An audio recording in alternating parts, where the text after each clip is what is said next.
লোকটাকে হুজুর আকরাম সাল্লাল্লাহু আলাইহি ওয়াসাল্লাম যেই জায়গায় বসায়া রেখে গেছে সেই জায়গায় বসে আছে। ইহুদি বলতেছে, ইয়া রাসূলুল্লাহ, আপনি কেন গেলেন না? আপনি এখনো এখানে বসে আছেন।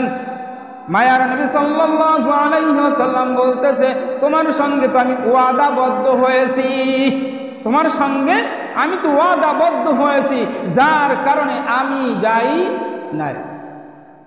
এজন্য আমরা যেই মানুষের সঙ্গে ওয়াদা করি, এই ওয়াদা খেলাফ করা এটা একটা কিন্তু মুনাফিকের লক্ষণ, এটা একটা মুনাফিকের লক্ষণ। এই ওয়াদা বরখেলাপ করা যাবে না। আপনি যা জবান থেকে একজনের সঙ্গে ওয়াদা করবেন, আপনি ওইটা পরিশোধ, ওইটা পূর্ণ করার চেষ্টা করবেন। যদি না পারেন তাকে জানাইবেন যে আমার এই সমস্যা, ওই সমস্যা, এজন্য আমি পারি নাই, আমাকে এইভাবে এইভাবে ক্ষমা করো, ওইভাবে ক্ষমা করো। ওয়াদা বললে, ওয়াদা করলে ওয়াদা সঠিকভাবে পূরণ করার চেষ্টা করতে হবে। এই জন্য বাজান, মুমিন হওয়ার জন্য মহান রব্বুল আলামিন প্রথম যেই শর্ত দিয়েছেন, এক নম্বরে মুমিন, খাঁটি মুমিন যেই বান্দা হবে সেই বান্দা 5 ওয়াক্ত নামাজ সঠিকভাবে ইহতিমামের সহিত খুশু খুজুর সহিত আদায় করবে। এক নাম্বার মুমিনের গুণ চরিত্র হবে ওই বান্দার ভিতরে যেই 5 ওয়াক্ত নামাজ সঠিকভাবে ইহতিমামের সহিত খুশু খুজুর সহিত যখন আদায় করবে, তখন ওই মানুষটা 1 নাম্বার গুণ অর্জন করবে। 1 নাম্বার গুণ যখন তার ভিতরে অর্জন হয়ে যাইবে, ইসলামের যেই নিয়মগুলো মহান রব্বুল আলামিন আদেশ করেছেন, ওই আদেশগুলো যখন বান্দা মানা শুরু করবে, নবী সাল্লাল্লাহু আলাইহি ওয়াসাল্লামের সুন্নাত মোতাবেক যখন চলা শুরু করিয়া দেবে, ওই মানুষগুলো তখন 1 নম্বর মুমিনে পরিণত হয়ে যাইবে। ওই মুমিনটা যখন দুনিয়া থেকে বিদায় নেবে, মহান রব্বুল আলামিন যখন ওর হায়াতের জিন্দেগির শেষ প্রান্তে যখন আয়েশা যাইবে, মহান রব্বুল আলামিন জান্নাত থেকে ওই মুমিনের জন্য একজন নয়, দুইজন নয়, শত শত জান্নাতের ফেরেশতা যখন পাঠাইয়া দিবে, যাও যাও জান্নাতের ফেরেশতা যাও, আমার বান্দার সময় হয়ে গেছে, আমার বান্দার দুনিয়ায় থাকতে পারবে না, আমার বান্দার রূহটা নিয়ে আসো। জান্নাত থেকে মহান রব্বুল আলামিন একজন নয়, দুইজন নয়, শত শত জান্নাতি ফেরেশতাদেরকে জান্নাতি রুমাল নিয়ে পাঠাইয়া দেবে ওই মুমিন বান্দার রূহটা নেওয়ার জন্য। মুমিন বান্দার রূহ নেওয়ার জন্য যখন জান্নাতি ফেরেশতারা যখন চারদিক থেকে বৈশা যাইবে, মহান রব্বুল আলামিন হুকুমে আজরাইল আলাইহিস সালাম জান কবজের কান্দান শুরু করবে। মহান রব্বুল আলামিন ডাক দিয়া বলবে, আজরাইল ধৈর্য ধারণ করো, আমার বান্দা দুনিয়াতে বসে আমার হুকুম অনুযায়ী চলছে, আমার পয়গম্বর আরবি সাল্লাল্লাহু আলাইহি ওয়াসাল্লামের তরিকা মতন চলার চেষ্টা করছে, আমার আদেশ মানছে, নিষেধ মানে নাই, নিষেধগুলা না মানিয়া আমার হুকুম অনুযায়ী আমার বান্দা চলছে। আজরাইল তুমি ধৈর্য ধারণ করো, আমার বান্দার রূহ কবজ করার আগে আমার বান্দা যেই জান্নাত কামাই করেছে ওই জান্নাত না দেখাই আমার বান্দার জান কান্দানি করিও না।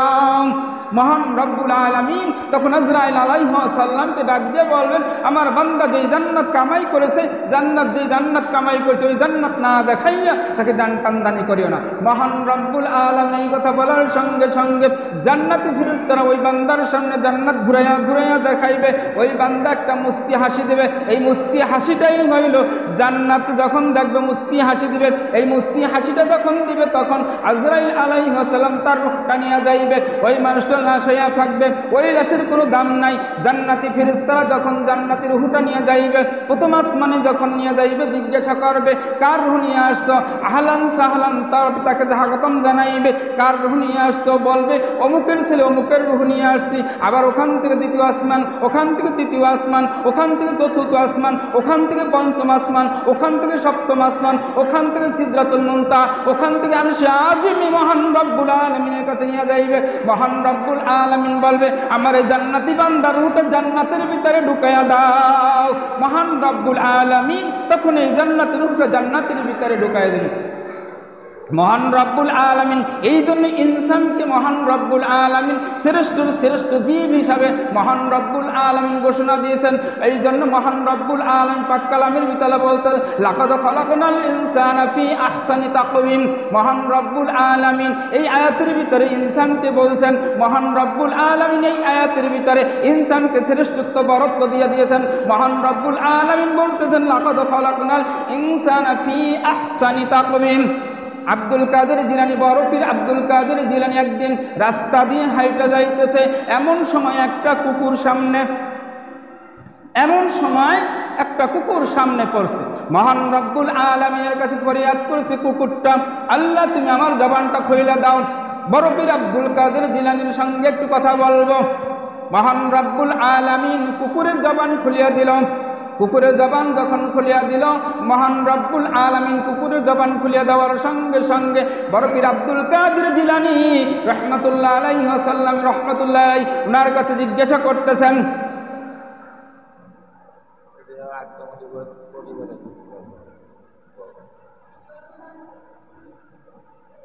কুকুরকে বলতেছে, কুকুর জিজ্ঞাসা করছেন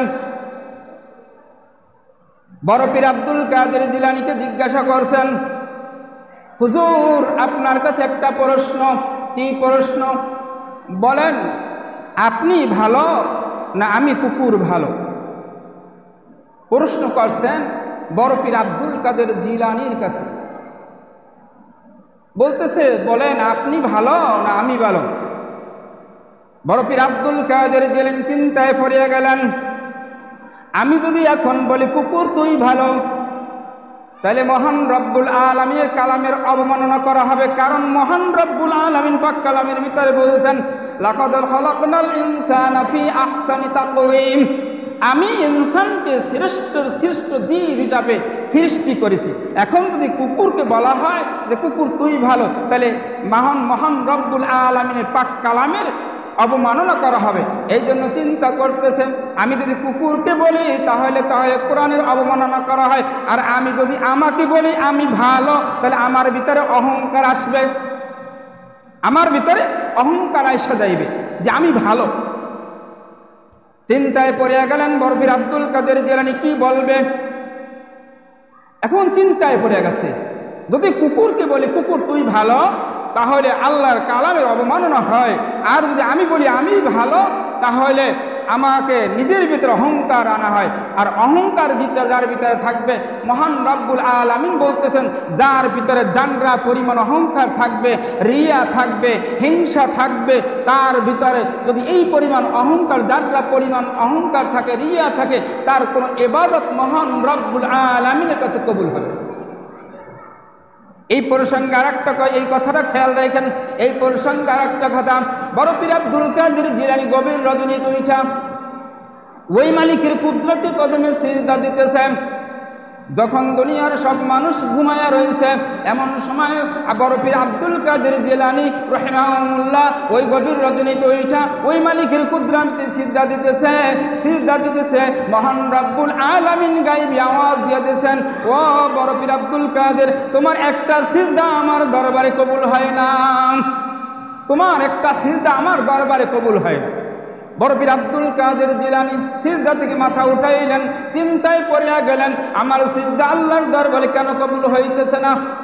ঘর থেকে মসজিদ থেকে বের হইয়া মায়ের কাছে গেছে, মা, মহান রব্বুল আলামিন আজকেও বিরাজনেতে আমার গায়বীভাবে আমাকে বলল আমার একটা সিজদা নাকি তার দরবারে কবুল হয় না। কি কারণ? চিন্তা করতেছে। চিন্তা করতে করতে এখন দেখে যে তার জীবনের গুনার দিকে তাকাইয়া দেখতেছে। বড় পীর আব্দুল কাদের জিলানী চিন্তা করতেছেন, জীবনে এমন কি গুনাহ করছি যার কারণে আমার সিজদা আল্লাহর দরবারে কবুল হয় না? আমার কোন গুনার কারণে আল্লাহর দরবারে আমার সিজদা কবুল হয় না? এই চিন্তায় পড়িয়া গেলেন। যখন এই চিন্তায় পড়িয়া গেলেন, চিন্তা করতে করতে দেখতেছে তার একটা গুনাহ পাওয়া যাইতেছে না। দৌড়ে মায়ের কাছে গেছেন, মা, এই ঘটনা, আমার একটা সিজদা মহান রব্বুল আলামিনের কাছে পৌঁছে না। তুমি এমন কি গুনাহ করেছ যার কারণে মনে হয় আমার সিজদাগুলো আল্লাহর দরবারে কবুল হয় না? মায়ের চিন্তা পড়িয়া গেল, বা সন্তান সিজদা কবুল হয় না কেন? মায়ের সিজদায় পড়িয়া গেল, মায়ের চিন্তায় পড়িয়া গেল, কি চিন্তায় পড়িয়া গেল, কি হায় হায় হায়। এখন চিন্তা করিয়া দেখে মার জীবনে এমন কোনো গুনাহ নাই, মাও এমন কোনো গুনাহ করে নাই। কিন্তু আব্দুল কাদের জিলানী রাহিমাহুল্লাহ যখন গর্ভে ছিল, তখন একদিন তার নানির, তার চাচি আম সাতটা দেয় না মানুষে, মহিলারা বানাইয়া শুভ দেয় না, এই আম সাতটা যখন আব্দুল কাদের জিলানী উনি যখন পেটে ছিল, তখন ওই তার চাচি আম সাতটা শুকা দিয়েছে, ওই আম সাতটার একটা আঙ্গুল দিয়ে মুখে দৌড়িয়ে খাইছে, একটুকু আঙ্গুল দিয়া উঠে খাইছে, এটা না বইলে খাইছে। দেখ না বইলা খাইছে, বইলা খায় না, এই এতটুকুর কারণে তার সিজদা কবুল হয় না বাজান।